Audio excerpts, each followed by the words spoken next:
Hi everyone. This flag isn't just cloth and colors, it's the story of freedom, sacrifice, and hope. It's a promise that no matter where you come from, in America you can rise, you can dream, and you can build a better future. Never forget, freedom is a gift, but it's also a responsibility. We stand tall, not just for ourselves, but for all people who long to live in liberty. I love this nation with all my heart, and I believe the best days of the United States of America are still ahead.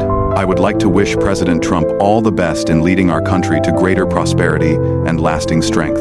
And to our youth I say this: never forget to study hard. Education is the storehouse of knowledge, and knowledge is the key to freedom. Thank you, and may God bless the United States of America. Do not be afraid. I am here with you.